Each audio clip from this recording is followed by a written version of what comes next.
Welcome to a special episode of HME News in 10, sponsored by Parachute Health. In this episode, Rob Boeye, Executive Vice President of HME for Parachute Health, breaks down how embracing technology in the ordering process can help you capture and win business with not only clinicians, but also payers and health systems. Boeye emphasizes that in the current environment of shifting referral source payer and health system expectations, providers that are winning look at digital ordering as part of what he calls their relationship infrastructure.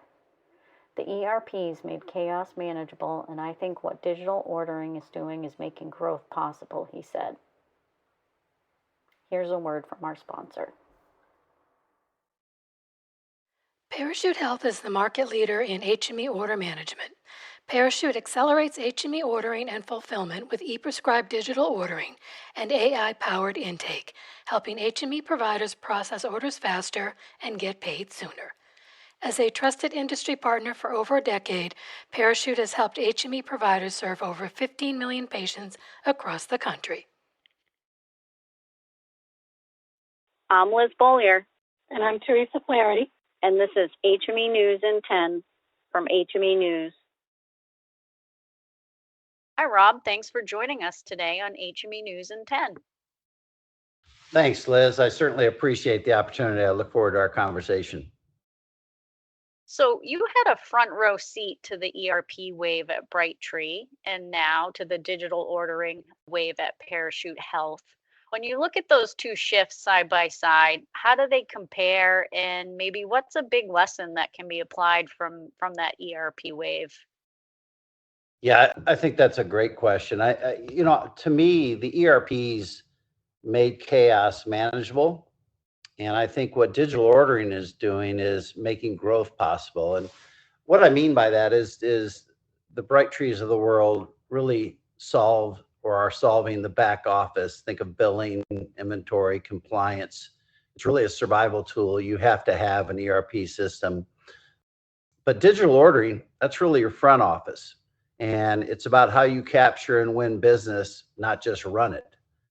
And I think the biggest lesson we're learning is the early adopters really set the standard, and everyone else seems to be chasing.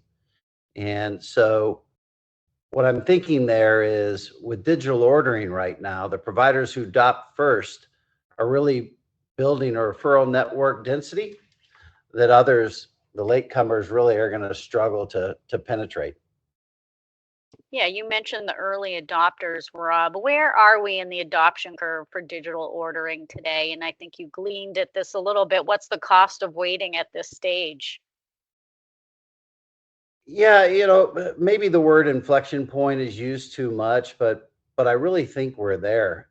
We are seeing rapid growth in digital ordering on our platform and hearing great signals from referrals that they want to utilize this. It improves the communication between them and the HME providers, and that gives faster patient care. So I think the pace of change is accelerating. It's really driven largely by the clinical side. So think of younger clinicians who expect digital first experiences, and health systems are pushing for it also. So I really think we're at a time where you need to take heed of digital ordering. How does digital ordering actually change referral dynamics, market access, market share? You just mentioned the younger clinicians wanting to use this type of thing. Unpack that a little bit, Rob, in a broader perspective in terms of how the dynamics are changing. So being on the platform is really being visible at the moment the clinician makes the decision. So when a clinician is placing an order digitally, they're selecting from a network. And providers in the network have that opportunity that simply doesn't exist outside of it. So it's less about marketing and really more about being present when the clinician's ready to place that order. So digital order can be extremely sticky. One thing that we see from providers that are first movers on our platform, they gain roughly 3 times the order share because their referrals prefer that digital ordering experience. So I'm not saying that staying on fax doesn't just mean missing new business, but you're also putting probably 20% of existing business at risk for those that do switch digitally. Yeah, there's another layer to this, Rob, in terms of like over the last year, we've seen digital ordering become kind of more intertwined with TPAs, benefit managers, and just, broader care models in general. How is that changing control over the referral pipeline, and what should providers be paying attention to there? Well, we are definitely seeing health plans that are moving towards digital workflows. And the reason they're doing that, they want to gain the upstream visibility into the utilization before the claims are filed.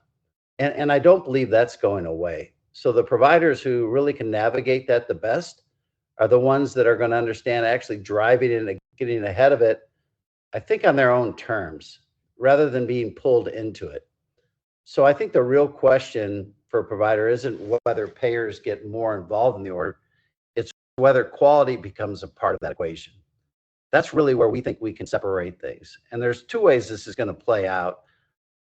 I think in version one, it purely becomes a cost and network restriction play, a race to the bottom, if you will. And we don't want that. The industry, I think, has a role in shaping which of those futures materialize. And that's a conversation we like having with our customers. The HME tech landscape is still very point solution driven today. Rob, you have a session at Heartland that you're doing on this very topic. As digital ordering scales and data flows increase, do you see the industry moving toward more integrated platforms or something else? First of all, I think the point solutions have solved real problems, right? But they create a new one also, and it's fragmentation. So we talked earlier about the HME tech stack, and for most providers today, it's a collection of different tools that really don't communicate with each other.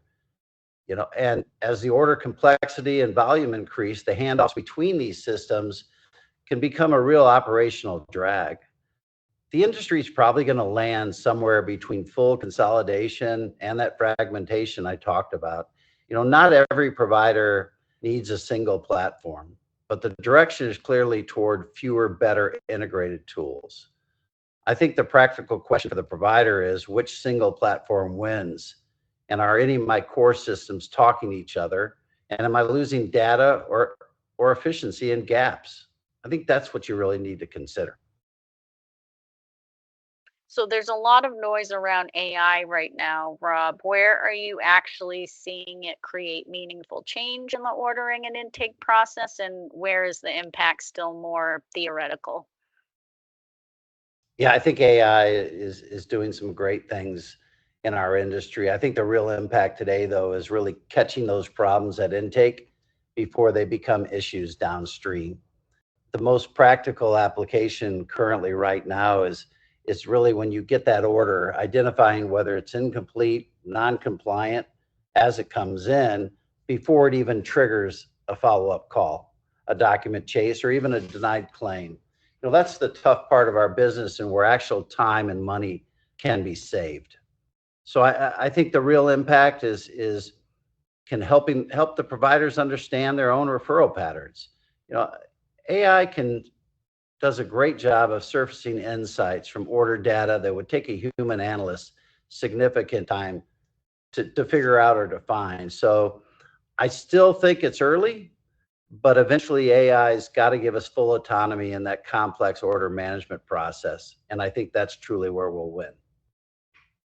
We've talked a little bit, Rob, about how this is, very much about digital ordering, but very much about more than digital ordering. There's a lot of other levers at play, whether it's the health system preference, the benefits manager care models that are popping up, the fact that we have a lot more solutions today than we had even maybe, 5 years ago. So covered a lot of ground for a provider thinking about the next 12 to 24 months. What's the one strategic shift, not just tech investment, they should make now to stay competitive in this new environment?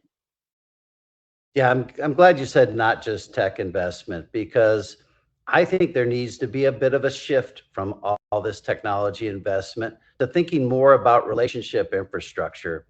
And really what I mean, I think the HME providers that will win over the next few years won't be necessarily the ones with the most advanced tech stack, I think they'll be the ones that build a visible, trusted relationship with their referral sources in whatever channel they prefer. So think of referral sources, not only clinicians, but also payers and health systems. I think that's going to be critical that you develop that strong referral relationship. The fax model is inherently reactive. You wait for orders, and I think the digital tools that you put into your business is going to give you that competitive advantage as you build these relationships with your referrals. I think that's truly where we need to shift. Yeah, I like that. To end with, Rob, we've talked a lot about technology and AI, but ending on that relationship note, it's all about relationships, right? So I think that's on point for sure. Our industry always has been, Liz. Great. Thanks for joining us today. My pleasure. I really enjoyed it. And that's HME News in 10.